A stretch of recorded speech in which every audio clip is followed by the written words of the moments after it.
Pradel, bienvenue. Merci, bonjour Philippe. Alors vous êtes le PDG d'Elliott, à Rennes, une société qui a conçu une sonde, vous allez d'ailleurs nous la montrer dans quelques instants, permettant de mesurer le remplissage des poubelles, ce qui permet aux collectivités d'optimiser la collecte et de faire des économies au final. Dites-nous en plus peut-être sur cette société qui a été créée je crois en 2017. Oui, c'est exactement ça. En fait, on a créé la société fin 2017 et avec cette ambition justement de pouvoir apporter aussi de la transition écologique, en tout cas grâce à l'électronique et grâce à la donnée. C'était pouvoir aider les collectivités, les entreprises à mieux gérer leurs déchets. Et donc depuis 2017, on travaille à cette mission avec toute l'équipe d'Elliott et on est ravis puisqu'aujourd'hui nos clients sont plutôt satisfaits de notre solution. Donc montrez-nous un peu cette sonde, c'est ça que vous installez sur des containers? Exactement, tout à fait. Ça c'est une sonde qu'on a conçue, qui est fabriquée en France et qu'on installe à l'intérieur des contenants, que ce soit des contenants d'ordures ménagères, d'emballage, de verre, quel que soit le flux de déchets, quelles que soient les dimensions. On est capable d'aller capter très précisément le niveau de remplissage et de transmettre ensuite à une plateforme qui va aider réellement les collectivités à se déplacer au bon endroit et au bon moment. Alors, quel est le nombre de salariés dans votre entreprise pour quel chiffre d'affaires? Alors aujourd'hui, on est 12 collaborateurs et cette année, on vient de dépasser, on est très content, le 1 million d'euros. D'accord. Plutôt donc en croissance, j'imagine, d'une année sur l'autre. Forte croissance, ouais. Tout à fait, puisqu'on triple le chiffre d'affaires d'année en année. Ce qui nécessite d'ailleurs une levée de fonds peut-être à venir. On ne peut rien vous cacher, en effet, on est en plein dans ce travail en ce moment, puisque l'idée, c'est de réussir à aller répondre à nos ambitions pour être demain le numéro 1 européen sur ce sujet. Donc on a besoin de fonds pour ça. Alors, le sujet qui nous intéresse aujourd'hui, ce sont les collectivités locales, les marchés publics. Ce sont vos clients principaux? Exactement, puisqu'aujourd'hui, la compétence des déchets en France, c'est par les collectivités. Alors, soit elles le font en propre avec leurs propres équipements, ou alors elles sous-traitent ça à des opérateurs comme Suez, Veolia, Paprec. Et donc aujourd'hui, effectivement, 80% de notre activité, c'est de la collectivité française. Plutôt dans la région Grand Ouest, ou maintenant vous êtes sur toute la France de façon équitable, on va dire égale plutôt? Je dirais aujourd'hui, on est à peu près partout en France, et on est même au-delà, puisqu'on a aujourd'hui aussi des contrats en Outre-mer, et on est très fiers justement d'aider la Martinique, notamment à mieux valoriser, mieux collecter ses déchets. Ouais. Alors, travailler avec les collectivités locales, est-ce que c'est facile? Alors non, c'est pas facile en effet, puisqu'on est sur des cycles de vente qui sont généralement très longs. On calcule en moyenne, c'est entre 18 et 24 mois, entre le moment où on vient voir le collecteur ou le responsable d'exploitation, et jusqu'au moment où on va pouvoir avoir un appel d'offres, on va pouvoir y répondre. Il va se passer beaucoup de temps. Mais c'est aussi intéressant puisque ça nous permet de construire des relations dans la durée, et c'est ce qu'on a vraiment à cœur chez Elliott, c'est d'être aussi dans cette relation, bien comprendre les sujets et les problématiques de nos clients. Est-ce que c'est des problématiques de débordement? Est-ce que c'est des problématiques de propreté? Est-ce que c'est vraiment des problématiques de consommation de kilomètres un petit peu trop fortes? Donc là-dessus, nous, à chaque fois, on va focaliser notre travail, et nos équipes sont là aussi pour accompagner nos clients dans cette démarche.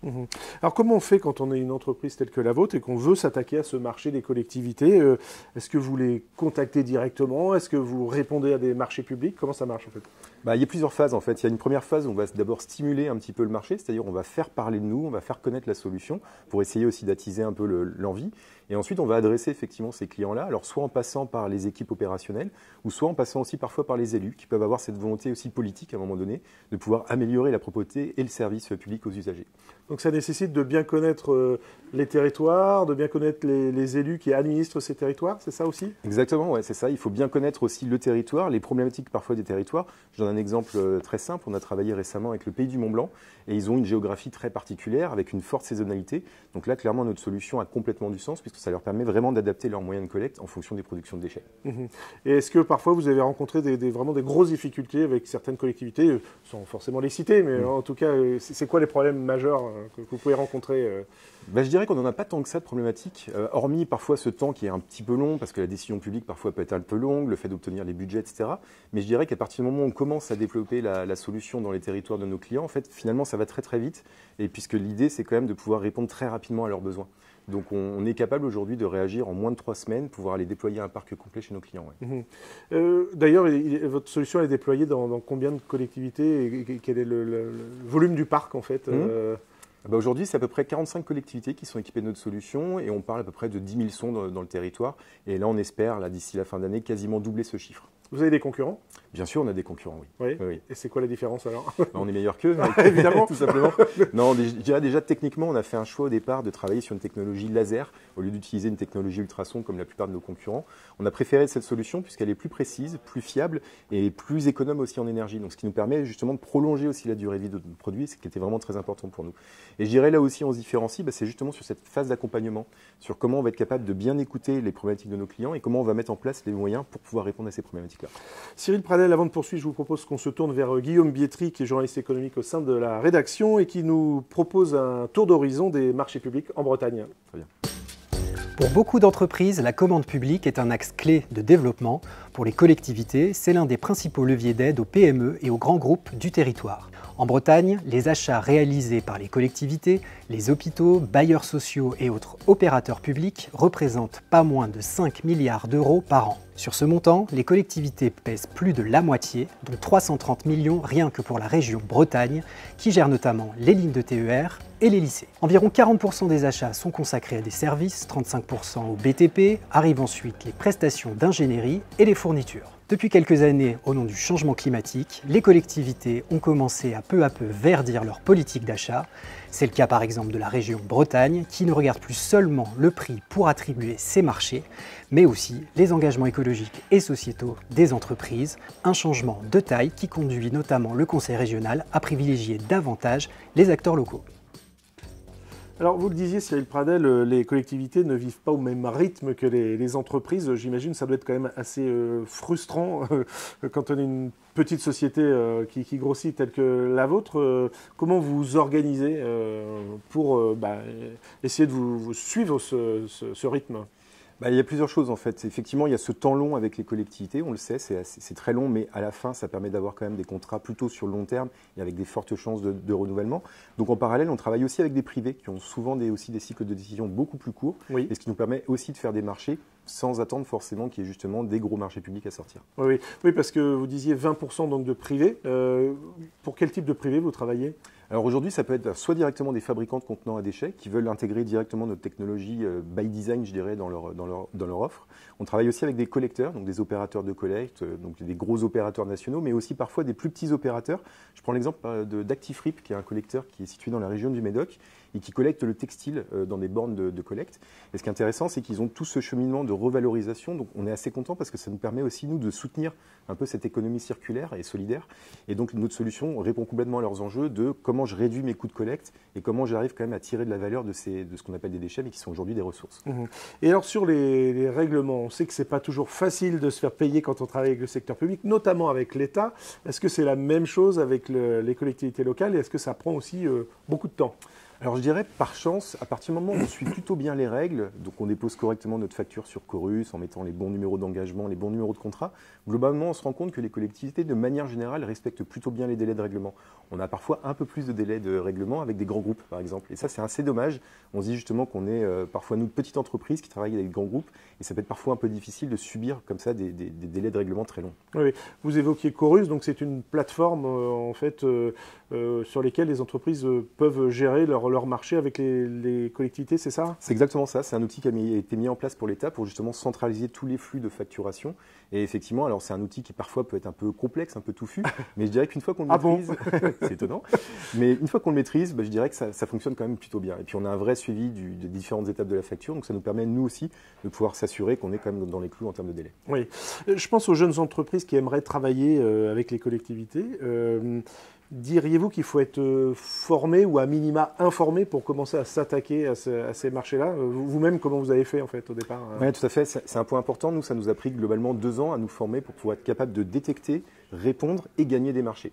Alors la détection, c'est un point hyper important parce qu'on sait que les marchés publics parfois peuvent être déposés sur différentes plateformes. Donc là, moi, je conseille à tout le monde de faire cette petite démarche d'acheter un agrégateur, en tout cas quelque chose qui est capable de nous faire des alertes sur des mots-clés. Et ensuite, c'est répondre aussi, donc être capable d'avoir un mémoire technique qui soit très complet, mais qui soit en même temps très lisible et compréhensible pour le client. Donc tout ça, effectivement, il faut se faire accompagner. On a travaillé, nous, avec des sociétés de conseil sur ces sujets-là. Et clairement, on a vu, nous, une vraie différence à partir du moment où on a vraiment travaillé sérieusement sur ce sujet. En termes de taux de conversion, c'était vraiment sans commune mesure. Et alors, c'est quoi, Elliott, demain, déjà accroître votre maillage territorial en France et puis en Europe aussi, il y a une ambition européenne carrément ? Tout à fait, puisqu'en fait, ce qui se passe, c'est que la réglementation sur le traitement des déchets est globalement harmonisée en Europe. Donc on va retrouver les mêmes principes en Espagne, en Italie, en Belgique, aux Pays-Bas. Donc on se dit, si notre solution fonctionne bien en France, pourquoi pas aujourd'hui sortir un peu de nos frontières aussi. Alors on a déjà fait quelques tests dans la foulée des grands comptes avec qui on travaille, qui ont déjà des installations typiquement en Espagne, en Italie. Et en fait, on se rend compte que ça fonctionne tout aussi bien en France qu'en Italie. Donc on se dit, bah voilà, effectivement, la prochaine étape, c'est peut-être ça, s'agrandir un peu, croître aussi sur le territoire géographique. Et puis même, il y a aussi cette vocation de pouvoir rajouter d'autres solutions à notre catalogue. Aujourd'hui, on n'a qu'un seul produit, c'est la sonde, mais on commence à réfléchir à des solutions avec de la vision par IA qui va permettre de détecter par exemple des dépôts sauvages ou des débordements anormaux. Ça va être aussi, pourquoi pas, du contrôle d'accès. On sait que dans certaines collectivités, maintenant, on met en place de la tarification, on doit pouvoir badger les utilisateurs. Donc moi, c'est ma volonté demain, c'est d'accroître aussi notre catalogue pour pouvoir répondre encore plus aux problématiques chez nos clients. Et ça sera facile aussi d'attaquer les marchés publics dans d'autres pays européens? Ils fonctionnent comme les Français? Alors je dirais, en France, on a cette chance d'être très complexe. C'est un peu moins complexe. Donc tout est plus facile derrière, c'est ça? Voilà, c'est ce qu'on se dit, c'est qu'on a commencé peut-être par le plus dur. Alors c'est aussi une certaine barrière à l'entrée pour nos concurrents. D'ailleurs, on se rend compte que l'administration française et la façon de gérer les marchés publics, des concurrents européens parfois ont un petit peu du mal à s'y mettre. Donc nous, on voit ça un peu comme une force en se disant, on maîtrise ce sujet en France, ça nous aidera aussi demain quand il serait question d'aller à l'étranger. Merci beaucoup Cyril Pradel pour cet éclairage. Espérons que ça donne des idées à d'autres chefs d'entreprise. Avant de conclure cette émission, je vous propose qu'on écoute le plus de l'expert par Banque Populaire Grand Ouest. Pourquoi parle-t-on d'immobilier durable? Le secteur du bâtiment représente 47% de l'énergie finale consommée en France et 18% des émissions de gaz à effet de serre. Dans l'optique de limiter le réchauffement climatique, un cadre législatif et réglementaire a été fixé. Les acteurs immobiliers sont contraints d'engager leur patrimoine dans une réduction drastique des consommations d'énergie pour répondre aux dispositifs éco-énergie tertiaire. Les sociétés de gestion, quant à elles, doivent respecter les réglementations européennes et françaises, notamment la loi énergie-climat, pour diriger l'épargne vers des placements vertueux. De surcroît, les sociétés de gestion ont des politiques environnementales volontaristes. En effet, depuis la création du label Investissement socialement responsable en 2020, elles définissent des plans d'amélioration pour leurs parcs immobiliers et assurent pleinement transparence vis-à-vis de l'épargnant. Deux stratégies possibles, le Best in Class pour acquérir les actifs les plus performants du marché et le Best in Progress pour être dans une démarche d'amélioration continue. La stratégie chez Autochtone 3i, le Best in Progress. En France, la part du patrimoine performant représente seulement 1% du parc immobilier total. Il est donc logique de prioriser les plans d'amélioration sur les immeubles existants. Notre objectif est donc de permettre à l'ensemble des immeubles détenus de s'inscrire dans une démarche d'amélioration continue quant aux enjeux énergétiques, à la baisse des émissions de gaz à effet de serre, à la gestion de l'eau et des déchets et à la promotion de la biodiversité. C'est la fin de cette émission. J'espère que vous avez encore pioché quelques idées pour améliorer vos performances ou votre organisation à travers ce témoignage.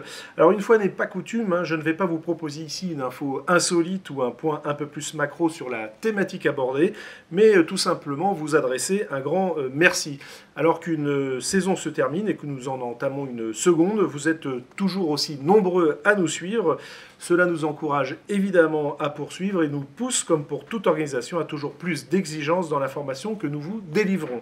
Une info justement qui vous sera proposée à partir du mois prochain par Guillaume Bietri, l'homme des chroniques qui apportait jusqu'alors à Eureco un éclairage pointu dans chacune des émissions, va désormais se trouver à ma place, ici, pour interviewer celles et ceux qui font les entreprises dans la région. Pourquoi? Parce qu'une nouvelle aventure professionnelle m'attend, toujours au sein de la branche média du groupe Telegram, mais je ne doute pas que Guillaume saura mieux encore vous faire découvrir les forces économiques de notre chère Bretagne. Ça a été en tout cas pour moi un immense plaisir. Salut!